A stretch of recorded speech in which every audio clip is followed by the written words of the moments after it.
Hello दोस्तों, आज की कहानी की नई सीरियल में आप सभी का स्वागत है। मैं आपका अपना दोस्त सुनील मनोरंजन से भरी आप लोगों के लिए कहानी लाता रहता हूं। चलिए वीडियो को लाइक करें और हमारे चैनल को सब्सक्राइब करिए। हवेली का भूत, दिल दिला देने नई कहानी।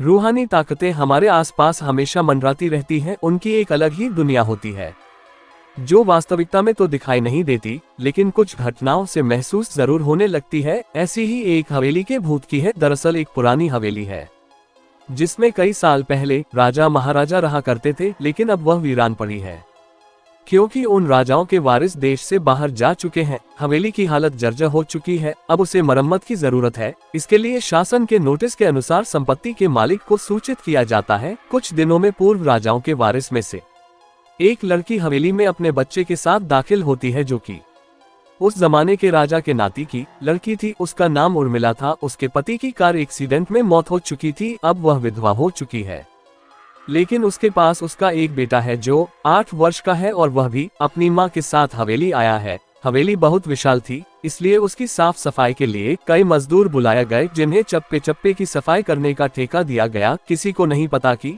हवेली के कोने कोने में कितने खूनी रहस्य छुपे हुए हैं। उर्मिला के आने के बाद हवेली की हवा रूहानी होने लगती है। ऐसा लग रहा था मानो कोई वर्षों से इंतजार कर रहा था इस हवेली के वारिस का।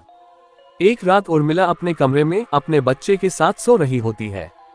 अचानक उसके खिड़की से एक पक्षी टकराकर मर जाता है। ये घटना अपने आप में असामान्य थी। पक्षी टकराते ही उर्मिला की नींद खुल जाती है और जब वह लाइट जलाकर देखती है तो डर से चीखने लगती है, क्योंकि उस कमरे की खिड़की से एक पक्षी फंसा हुआ था और उसके शरीर से खून की बूंदें फर्श पर गिर रही थी। नजारा इतना भयावह था कि वह अपने बच्चे को उठाना नहीं चाहती थी, लेकिन उर्मिला हिम्मत करके उस पक्षी को खिड़की से बाहर फेंक देती है। लेकिन इसके बाद उसे रात भर नींद नहीं आती और वह सुबह तक जागती रहती है। दरअसल वह जानना चाहती है कि ये किसी की शरारत तो नहीं। सुबह होते ही वह अपने यहाँ काम कर रहे मजदूरों से जाकर कहती है कि रात को मेरे कमरे की खिड़की पर कोई पक्षी आकर टकराया था और तुरंत मर गया।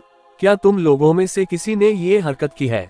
क्योंकि पक्षी खुद ब खुद तो खिड़की से नहीं टकरा सकता। मजदूर कहते हैं, नहीं, हमने तो खिड़की से नीचे किसी पक्षी को मरा हुआ नहीं देखा। हम तो अभी वहां से चले आ रहे हैं।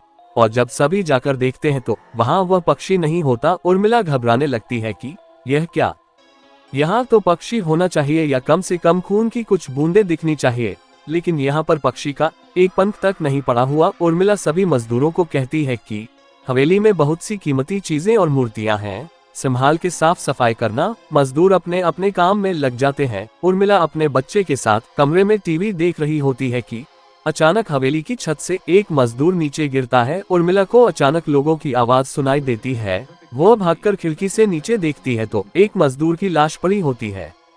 उर्मिला कमरे से नीचे आती है और इसके गिरने का कारण पूछती है। लोगों के जवाब अलग अलग होते हैं। कोई कह रहा होता है कि इसने खुद आत्महत्या की है और कोई कह रहा था कि ये गलती से गिर गया है। सभी के दावे अलग थे, लेकिन उर्मिला को कुछ अनकही बातें सुनाई दे रही थी। उर्मिला के कान में अचानक एक आहट के साथ आवाज आती है, अपने बच्चे को बचा सकती है तो बचा ले। उर्मिला ये वाक्य सुनते ही अपने कमरे की तरफ भागने लगती है, क्योंकि कमरे में उसका बच्चा अकेला टीवी देख रहा होता है। जैसे ही उर्मिला कमरे में पहुंचती है तो उसका बेटा खिड़की से कूदने वाला ही होता है कि उर्मिला उसका पैर पकड़ लेती है और वह खिड़की से लटक जाता है। उर्मिला पूरी ताकत से उसे ऊपर खींचती है, लेकिन बच्चा फिर भी कूदने की जिद कर रहा होता है। उर्मिला किसी कदर अपने बच्चे को काबू में करती है और कमरे के बाहर आ जाती है और वह मजदूरों से पूछती है, बताओ क्या है इस हवेली में, क्योंकि ये बच्चा तो ऐसा नहीं कर सकता और अभी यह सब जो हो रहा है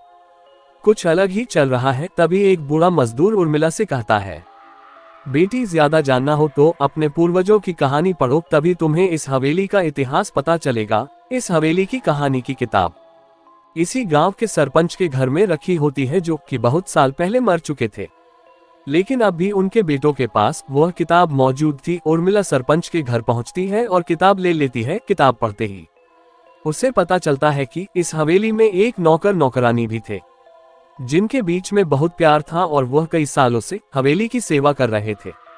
लेकिन एक बार रानी के शाही गहने चोरी हो गए और उसके शंका में राजा ने नौकरानी को चोरी की सजा दी और उसे जिंदा दफना दिया गया। उसके गम में उसके पति ने भी अपनी जान दे दी और उसके 1 महीने बाद ही उस राजा ने अपनी ही तलवार अपने गले में घुसेड़कर आत्महत्या कर ली, उसके बाद छोटे मोटे हादसे हवेली में होने लगे, जिस वजह से यह हवेली हमेशा के लिए बंद कर दी गई। कई सालों के बाद वहां कोई आया है, जिससे वहां रहने वाली आत्माओं को मौका मिल गया फिर से बदला लेने का। उर्मिला हवेली का रहस्य जानकर यहाँ से जाना चाहती है, क्योंकि उसे अपने बच्चे की चिंता है, इसलिए वह रात में ही कार लेकर एयरपोर्ट के लिए निकल जाती है।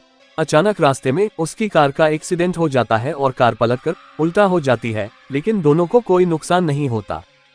उर्मिला अपने बच्चे को बाहर निकाल लेती है और सुनसान सड़क पर भागने लगती है।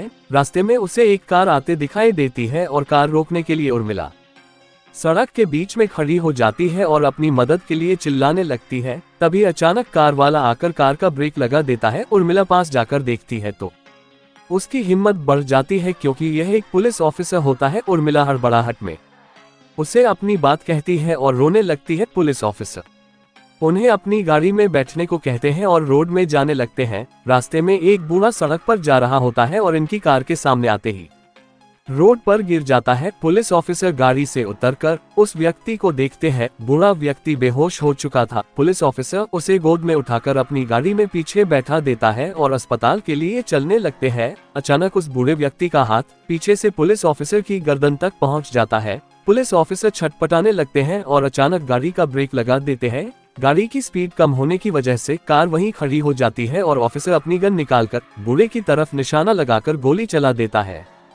बूढ़े की सर में गोली लगने से भी उसकी जान नहीं जाती है। महिला और पुलिस ऑफिसर दोनों समझ चुके थे कि यह कोई भूत है। भूत को देखते ही उर्मिला अपने बच्चों को लेकर बाहर निकल जाती है और इसी बीच पुलिस ऑफिसर भूत की पकड़ से अपने आप को छुड़ाने में कामयाब हो जाते हैं। पुलिस ऑफिसर के बाहर निकलते ही तीनों बाहर रोड से भागने लगते हैं और कुछ देर भागते हुए उन्हें सड़क के किनारे जगमगाती लाइट्स दिख रही होती है। पुलिस ऑफिसर उर्मिला से कहते हैं कि मैडम, यह एयरपोर्ट है, जल्दी चलिए। उर्मिला अपने बच्चों को लेकर एयरपोर्ट के अंदर पहुंच जाती है। एयरपोर्ट पहुंचते ही उर्मिला की जान में जान आ जाती है, क्योंकि पुलिस ऑफिसर की बहादुरी की वजह से उसके बच्चे की जान बच गई थी। लेकिन हवेली में भूतिया ताकतों का आधिपत्य अभी तक बना है और इसी के साथ खूंखार भूतिया कहानी खत्म हो जाती है। ये कहानी आप लोगों को कैसी लगी नीचे कमेंट में जरूर हमें बताएं और ऐसी कहानी देखने के लिए हमें सब्सक्राइब करें और कमेंट करें, शेयर करें।